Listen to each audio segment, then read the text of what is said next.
তো বন্ধুরা, আজকে আমরা বেরিয়ে পড়ছি আমাদের কোচিংয়ের ট্যুরে। এখন ঘড়িতে বাজে হচ্ছে আপনার 3:59, প্রায় 4টে বাজতে চললো। আমরা এখন যাব। আজকে হচ্ছে ট্যুর প্ল্যান হচ্ছে রবীন্দার কোচিং থেকে, অর্থাৎ অমরজ্যোতি কোচিং সেন্টারের ট্যুর। সমস্ত ছাত্রছাত্রীরা যাবে, আমরা প্রাক্তনী হিসেবে যাচ্ছি।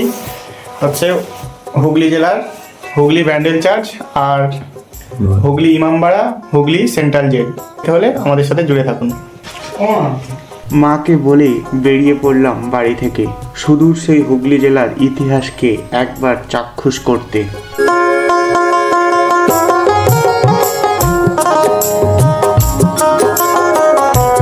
কোচিংয়ে পৌঁছানোর আগে সঙ্গে নিলাম মামার ছেলে আমার ভাইকে। এই যে আসছে আমাদের গুল্লু ভাই। গুল্লু ভাই এখন প্রেজেন্ট স্টুডেন্ট, আর আমরা এক্স হয়ে গেছি, বুঝলি।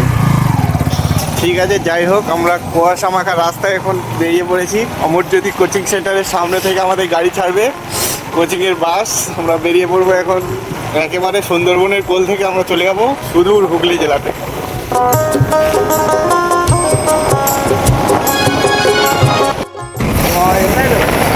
আকাশের চাঁদ আর আমাদের গাড়ির লাইট, কুয়াশা ফিল করে চলেছি আমরা।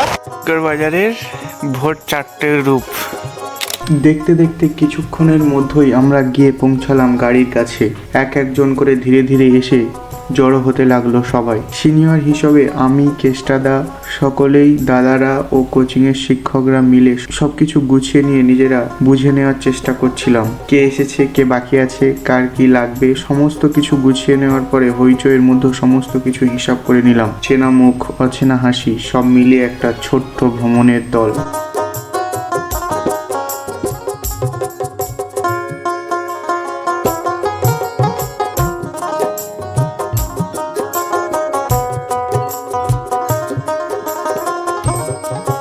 তো আমরা আজকে বেরিয়েছি অমরজ্যোতি কোচিং সেন্টার থেকে, যাচ্ছি হুগলির ব্যান্ডেল চার্চ। আর কি আছে দাদা বলো? ইমামবাড়ি, হুগলির ইমামবাড়া, আর আছে আর এই হুগলি সেন্ট্রাল জেল। হ্যাঁ, বঙ্কিমচন্দ্র চট্টোপাধ্যায় বাসভবন। বাস।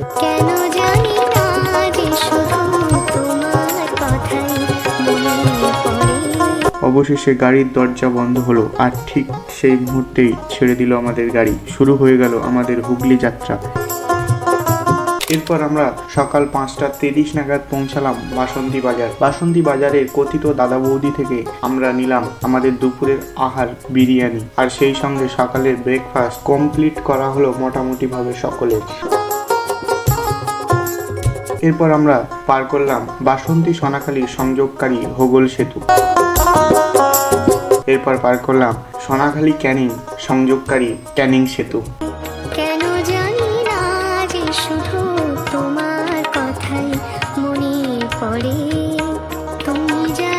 দেখতে দেখতে 7:30 নাগাদ আমরা পার করছি ক্যানিং বারুইপুর রোড।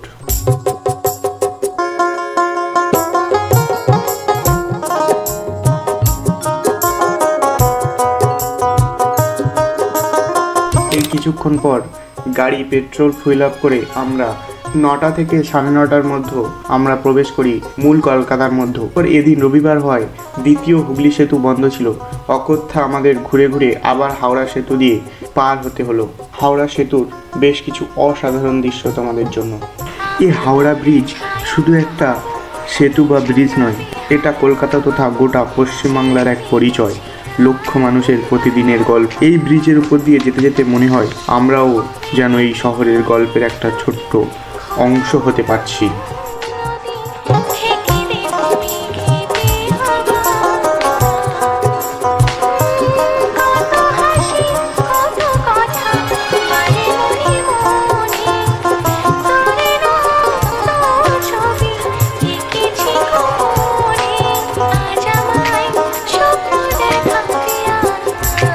ব্রিজ পার করে বাঁ হাতে হাওড়া স্টেশন দেখে আমরা দ্রুত এগিয়ে চললাম জিটি রোড ধরতে। কিন্তু ড্রাইভারের একটা ভুল, আমাদের সেই রোডে পৌঁছাতে বেশ অনেক সময় লেগে গেল। কারণ দ্বিতীয় হুগলি সেতু থেকে না পার হয়, হাওড়া সেতু থেকে পার হয়ে সঠিক রাস্তা বুঝতে পারেনি আমাদের চালক মশাই। যাই হোক, অবশেষে আমরা ন্যাশনাল হাইওয়ে পেলাম। এটা দিয়ে আর মাত্র কয়েক ঘন্টা গেলেই পড়বে আমাদের গন্তব্যস্থল। বন্ধুরা, আমরা যে কোচিং থেকে হুগলি ইমামবাড়া দেখতে যাচ্ছি, হুগলির ব্যান্ডেল চার্চ দেখতে যাচ্ছি, তা এখন আমরা পথের মধ্যে রয়েছি গ্র্যান্ড ট্রাঙ্ক রোডের মধ্যে। এইমাত্র আমরা ওই 10টার দিকে এসে পৌঁছালাম গ্র্যান্ড ট্রাঙ্ক রোডে। এই রোডে প্রায় 1 ঘন্টার মতো আমাদের যাত্রাপথ হবে, এরপরে আমরা পৌঁছাবো হুগলিতে। তো চলো, হুগলিতে গিয়ে তোমাদের সাথে দেখা হচ্ছে সরাসরি। এর পরে আমরা জিটি রোড ধরে চলতে শুরু করলাম, যে রাস্তা শুধু একটা হাইওয়ে নয়, ইতিহাসের ভাষায় যাকে বলা হয় কলকাতা থেকে দিল্লি যাওয়ার রক্তধারা। এই রাস্তাটির বর্তমান নাম ন্যাশনাল হাইওয়ে 19 NH 19। শত শত বছর ধরে এ পথ দিয়েই বাণিজ্য, যাতায়াত আর সভ্যতার স্রোত বয়ে চলেছে সেই সুলতানি যুগ থেকে। পথের দুই ধারে চোখে পড়ছে একটার পর একটা বড় বড় ফ্যাক্টরি, যেখান থেকে তৈরি হচ্ছে নানা পণ্য, আর সেই মালামাল বহন করে নিয়ে যাচ্ছে বিশাল বিশাল ট্রাক, কন্টেনার আর ভারী গাড়ি। শিল্পের কোল ঘেঁষে ব্যস্ততার মাঝ দিয়ে আমাদের গাড়ি দ্রুত এগিয়ে চলেছে আমাদের সেই ঐতিহাসিক গন্তব্য ব্যান্ডেল চার্চের দিকে। হ্যালো গাইস, যদি কোচিং সেন্টার থেকে ঘুরতে যাচ্ছি বঙ্কিমচন্দ্র চট্টোপাধ্যায় বাড়ি। এখানে আমাদের সব স্যাররা আছে, এখানে আমাদের বড় দাদা উপস্থিত আছে। এখানে মূলত অমরজ্যোতি কোচিং সেন্টারের বর্তমান স্টুডেন্টরা একটু ব্লগিং করার চেষ্টা করছিল আমার কাছ থেকে ফোনটা নিয়ে, আর আমি তখনও ম্যাপে দেখতে ব্যস্ত কতটা পথ এখনও আমাদের যেতে হবে। যাই হোক, দেখতে দেখতে আমরা হুগলির ব্যান্ডেল স্টেশনের পাশে ফ্লাইওভার পার করলাম, আর মাত্র কিছুক্ষণ গেলেই আমাদের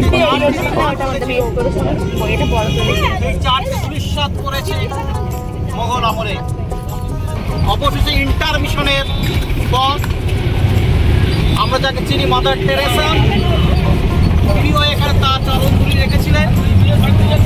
এবং আমরা বাইবেলের 102-এর 43তম পরিসংখ্যান থেকে জানতে পারি এই ব্যান্ডেল চার্চ ঐতিহাসিক হওয়ার একটাই কারণ।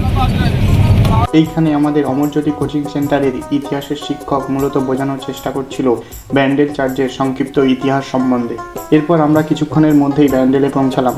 নেমেই প্রথমে বন্ধুর সঙ্গে এনার্জি ড্রিঙ্ক হিসাবে লস্যি খেলাম। 12:30।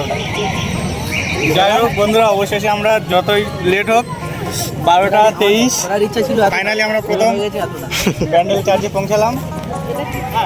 ঘুরে দেখা যাক এখানে কি রয়েছে, ঐতিহাসিক একটা স্থান, আমরা ঘুরে দেখবো। তো চলো তাহলে চার্চের মধ্যে গিয়ে দেখা হচ্ছে।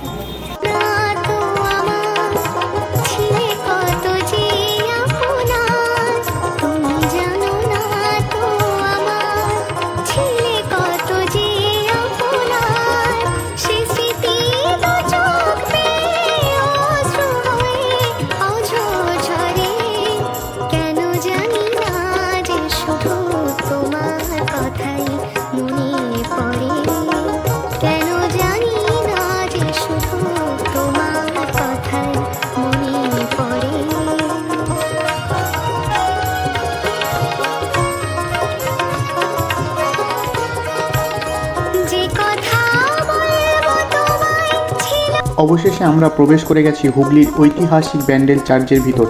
চার্চের মধ্যে ঢুকতেই বাম হাতের দিকে চোখ রাখলেই প্রথমে দেখতে পাবে এক ইতিহাস সম্বলিত জাহাজের মাস্তুল।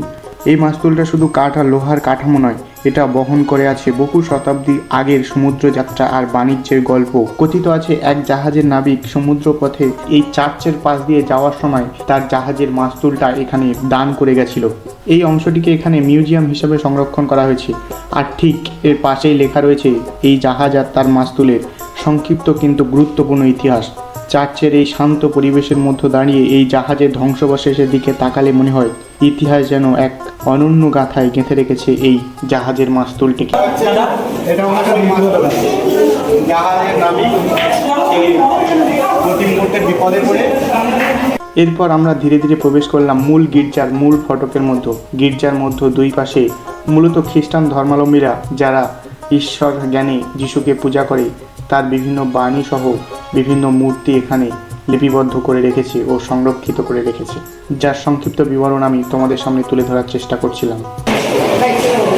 যীশু খ্রিস্টের করুণ কাহিনী এখানে সব লেখা রয়েছে। এছাড়া রয়েছে সেই 1655 সালে 42 সমারোহ।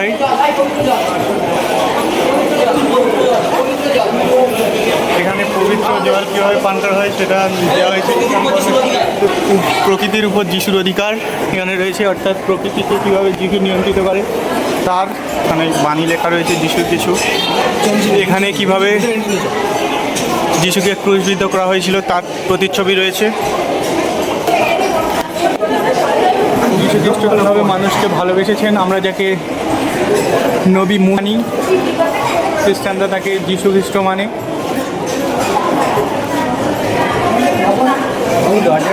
সিকিউরিটি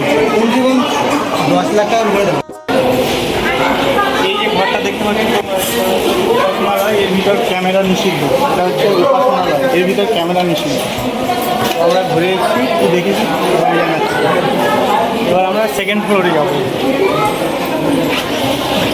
মূলত ক্যামেরা নিষিদ্ধ, আমরা সেই রুমে প্রবেশ করেছিলাম। সেই রুমের মধ্যে নেই, সেখানে যিশুর একটি মূর্তি রয়েছে, আর সেখানে খ্রিস্টান ধর্মাবলম্বী বেশ কিছু পাদ্রীরা রয়েছে যারা খ্রিস্টান ধর্ম সম্পর্কে মানুষদের বোঝাচ্ছে, এবং খ্রিস্টান ধর্মের বেশ কিছু বাণী সেখানে প্রচারণা করা হচ্ছে এবং মুখে মুখে বলা হচ্ছে ও উপাসনা করা হচ্ছে। এটাই হচ্ছিল ওই ঘরের মধ্যে। এরপর ধীরে ধীরে আমরা টপ ফ্লোরে প্রবেশ করেছিলাম। এই উপরের তলাতে একটি যিশুর মূর্তি রাখা হয়েছে এবং সেখান থেকে পুরো গির্জার একটি 360 ডিগ্রি ভিউ পাওয়া যায়।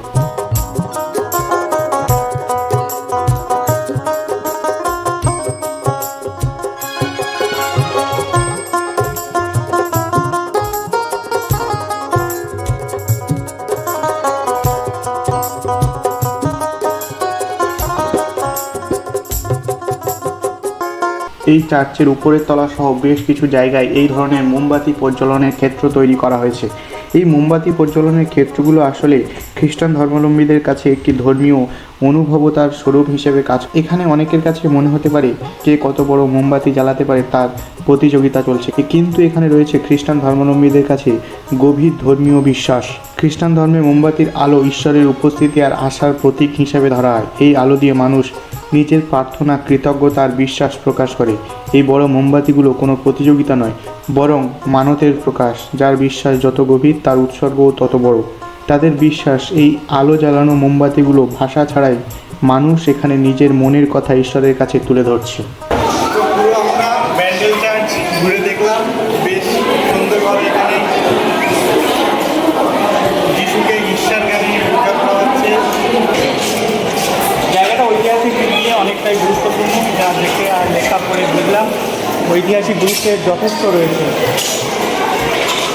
অর্থাৎ সেই 1500 সালের আগে থেকে ঐতিহাসিক স্থাপত্য নিদর্শন রয়েছে বিভিন্ন জায়গায়, যা আজও বিদ্যমান।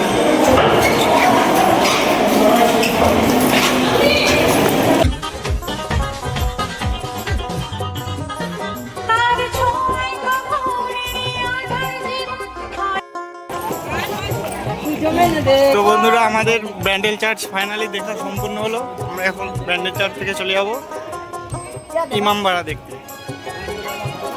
অনেক ইতিহাসের সাক্ষী এই হুগলি ব্যান্ডেল চার্চ, যা আমরা দেখলাম।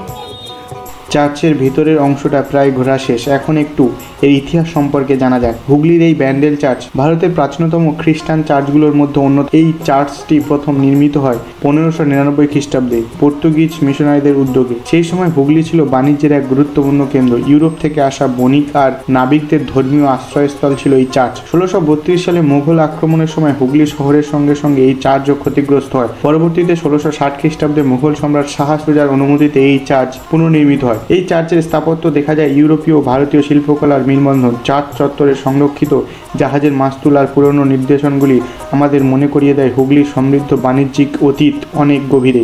আজ শতাব্দীর পর শতাব্দী পেরিয়ে এই চার্চ এখনও দাঁড়িয়ে আছে ধর্মীয় সীমা ছাড়িয়ে ইতিহাস আর বিশ্বাসের এক নীরব প্রতীক হয়ে। ব্যান্ডেল চার্চেই দেখা যায় ইতিহাস আর ধর্মের সংরক্ষিত মিলবন্ধন। হুগলি ব্যান্ডেল চার্চের সামনের দোকানগুলিতে এখানে শুধু মোমবাতির কম্পিটিশান চলে, কে কত বড় মোমবাতি বানাতে পারে তার কম্পিটিশান। ওই দোকানগুলো দেখতে পাচ্ছি শুধু মোমবাতি আর মোমবাতি। এক একটা মোমবাতি অন্তত 10 থেকে 12 ফুট করে লম্বা, তো একদম নিচে থেকে